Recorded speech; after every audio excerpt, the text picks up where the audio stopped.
you want to see a visually stunning movie where our supposed hero easily commits genocide just to be promoted, a story that could have been a full 40 minutes shorter if you remove all the talkativeness, and where the villain is the more interesting character despite actually only killing 2 people, Jagun is the movie for you. This Yoruba epic is a beautifully shot film produced by Anthill Studios, who obviously wanted very much to show their skills with special effects.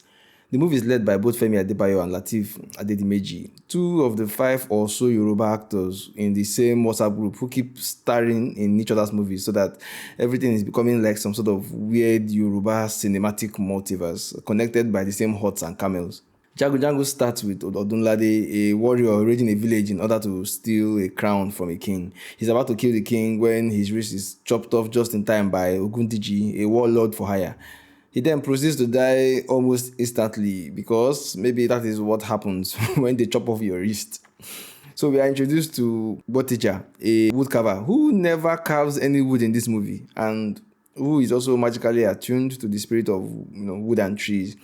He doesn't even bother to walk around falling trees. Like instead, he just wastes his energy and our time chanting incantations so that a dead tree can briefly leave the road for him. Like this is definitely not the useless way to introduce the power to us. He and other young men, tired of fleeing from raiders, find their way to the warrior school owned by the warlord Ogundiji, a no-nonsense man who demands fierce loyalty and discipline among his troops and students. They are welcomed by being shot at, with the survivors being allowed entry to begin their training. So the background to Ogundiji is basically that he helps illegal kings retain power. So whenever someone usurps the throne in some village, maybe they pay him to send his warriors to come fight the legitimate king. So basically, he's a kingmaker in that sense. Now, the story is partly narrated, but I don't understand the significance since we never meet the narrator. We don't have any indication of who it is, and there are things happening in the world that the human narrator would probably never have known. So I don't really get the framing. Every now and then, we are transported to a different kingdom to see the politics or whatever is happening there. Unfortunately, this doesn't help us get a sense of time and space because just telling me the name of a kingdom without telling me how far away or how big or how important it is to the main center of attention doesn't help. As far as I'm concerned, each kingdom is just 10 huts and a courtyard. In Modele Kingdom, Ogundiji sends his warriors to help a king retain power illegally, and the warriors are beaten black and blue and chased back by their enemies. And they are only saved when Agemo, a demon assassin sent by Ogundiji when he spiritually learns of the defeat, appears in the battlefield. In a scene that I am certain is inspired by anime, Agemo destroys all the enemy warriors in like a split second, leading me to wonder why anyone bothers fighting or owning a warrior school when they basically have a god on their side. By the way, the visual for Agemo is a great example of how we can do so much with mostly practical effects. I like how the character is basically just a human in a costume, spruced up with some fear-inducing, glowy-eyed effects. I really liked it. This is what Elisha Abe should have done instead of that horrible werewolf weird thing that they went with. Okay, back to the gist. Back at the camp, things are getting a little heated. Botija clashes with the kitchen head, who happens to be Ogundiji's daughter, but she takes a liking to him later. She begins wooing him and asks for his hands in friendship, the kind of godly friendship where people remove their clothes when they're alone. A soldier is burnt at the stake later for disobediently feeding some prisoners, and his body is dumped back in his village for his people and lover to find.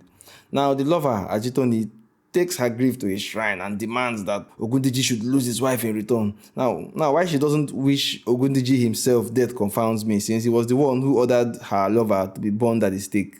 In response, the gods send these 3 very dusty demons who don't have any skincare routine to shoot Ogundiji's wife. Like, why demons are even shooting den guns in a movie where everyone has bulletproof charms beats me.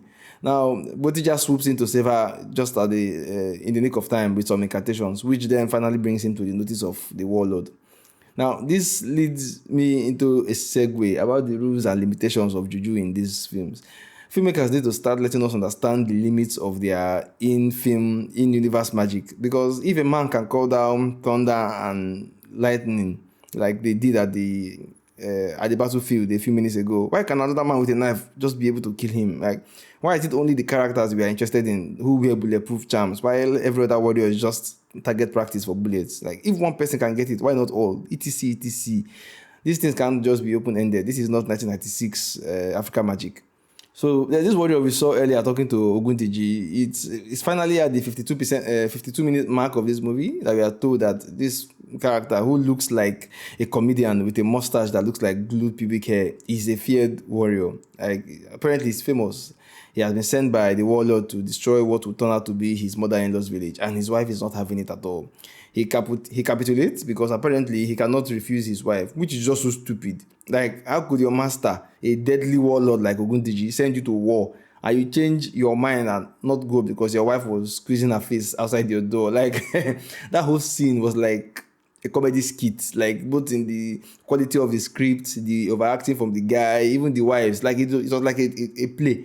Ogundiji gets angry on hearing this and vows that this guy would regret, but he doesn't do anything immediately, which is not at all in character for him because Ogundiji gives this impression of being like a vengeful and very mad person. Now the next scene is the most pointless scene in this movie. Ogundiji is leaving Ogundiji's house, presumably after being thanked for saving his wife from those weird dusty demons, where he runs into this warrior that I was just talking about. The man just begins yarning balls about charms and how he likes Botija and whatnot. He just kept yapping on and on. Now, the film is trying to to speed up a father-son relationship between them that would matter later, even though they look very close in age. But it's quite underwhelming that two of the most important characters in your story met not by partaking in adversity together or fighting, and this is a movie about fighting and war, or even chasing the same love interest, but on a casual afternoon with very little to tie them together except the need of one to be super talkative. Like, the guy just kept posting about charms for such a long time that I honestly began to wonder if the subtitles were wrong, because the entire convo was completely uncalled for. Like, what are you talking about? That's part of why this movie is like 40 minutes too long. These filmmakers need to know that shooting with an expensive camera doesn't just mean that everything must make it into the final cut of the movie. This whole thing was just unnecessary. By the way, 90% of you are not subscribed, and YouTube takes it to mean that my content may not be suggested to other people. So don't forget to subscribe and like if you appreciate this kind of content. I'm taking one for the team by subjecting myself to these mad films to pay me by smashing that subscribe button. Okay, back to the story. Later on, there's a ceremony in the soldiers' camp, and Butiji passes a physically impossible test. Now, why a physically impossible test, that no one has ever beaten was part of a festival, only God knows. So, if we were in there, would everyone just fail the test, do and then go back to dancing? Like, it was not like it was improbable. They have these swinging hoops. There's no way you can shoot something through them. So, who was this for? So the men hail him, and Ogundiji begins to get apprehensive about his warriors' popularity among the men. I really don't know why he feels threatened, because Botija is not like super strong. He's just popular and he's still a learner. He's also keeping it in the family by cutting your daughter. So I don't really understand why this guy felt threatened.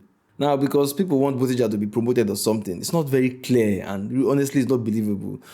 Ogundiji gives him 3 tests. We are not aware that he has ever given other people tests before for a promotion. So this was like obviously a childish vendetta, I guess. I don't know.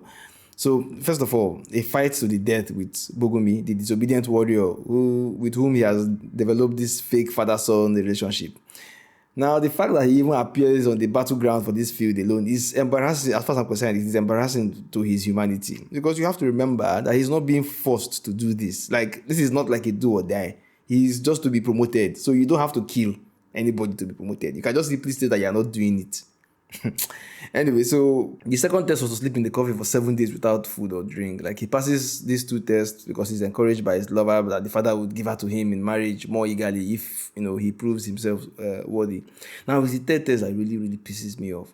The third test is to kill everyone in the village of Ajitoni, that girl whose lover was burnt at the stake earlier and who sent those dusty demons to shoot the warlord's wife. Like, finally, I thought that this would be the turning point of the film. I mean, of course, the first great conflict. No way our hero and main character, who has tried to stand for his right and even taking punishment for speaking out against injustice, would actually go and kill an entire village, right? Right? Wrong. You will be very wrong. In one of the stupidest pieces of writing I've ever seen, if not the stupidest for a movie that is so acclaimed, our main character, Botija, actually commits genocide. Like, he murders an entire village for a promotion and the vague promise of a marriage. Like, it was insane to me. Like, I was so incensed. This was incredible. Botija, our main character, has killed more people than the villain in this movie. Ogundiji, the warlord, only killed, I think, 2 people in this entire film. The talkative warrior only killed people, like in a flashback. We never actually see him kill people in present time or in real time. But our hero, the person that we are following, killed an entire village with just 3 other people. In fact, he was the only one who even came back alone. I watched that part again while writing this review, and I was nauseous. Like, well, it could have been because I was hungry, but I think it's because the turn of events was just too incredulous to believe. Like, this is a celebrated movie. Like, this came from out of nowhere to me. This was insane to me. I don't know if you guys actually understand the enormity of what I'm saying, where your main character kills an entire village just for the chance to be promoted. Not a life and death situation, no. Ha! On his way home, he's accosted by the demon assassin Agemo, and it's now obvious that the warlord doesn't actually want him to come home alive. They play a game of cat and mouse with Botija hiding inside trees and Agemo looking like a confused cartoon until Botija manages to stab the guy, who, when unmasked, turns out to be a woman. Gown. And in fact, not just any woman, but his lover. The babe wastes time dying slowly while explaining that her father, who is actually her master since he kidnapped her as a child, controls her spirit and forces her to become an assassin anytime he wants. Yeah.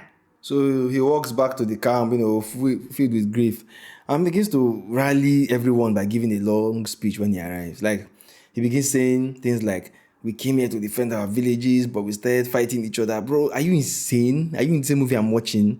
Who forced you to kill your fake warrior father for a promotion? Like, did anybody force you to commit genocide and wipe out a whole village for the opportunity to marry somebody that's not even thick? Like, I mean, now, you could have just walked away after learning how to fight. Like, nobody is forbidden from leaving this place. What are you talking about? You're an animal and a murderer. Is this speech supposed to be inspiring us? If you don't get the hell out of my Netflix, you are a murderer. Say, we came here to learn how to defend our villages. You are the one who murdered an entire village. This thing that he wants to blame on the warlord, I saw no reason for it at all. Like, the choice was completely in your hands. At no point was it ever taken away from you. Ogundiji appears and the whole place turns into a war zone with soldiers picking sides and fighting. In the end, it's Ogundiji's wife that actually strikes him in the back with a bewitched knife, though I'm not certain how the knife came to be bewitched. Some random warrior stabs him again, and then Botija finally finishes him off.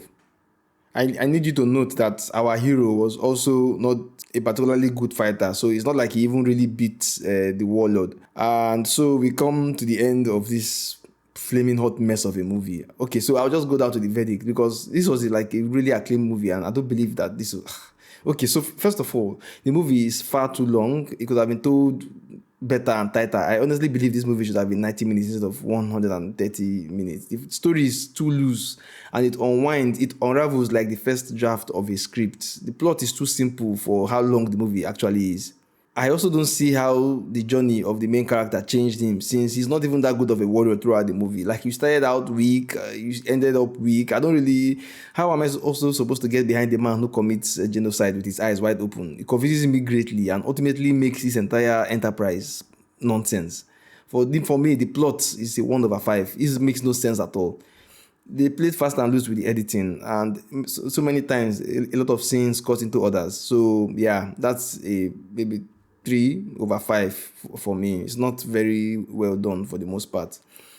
I like the visual effects for Agemo. It's simple and fear-inducing. The general visual effects for the movie were nice, though not always clean.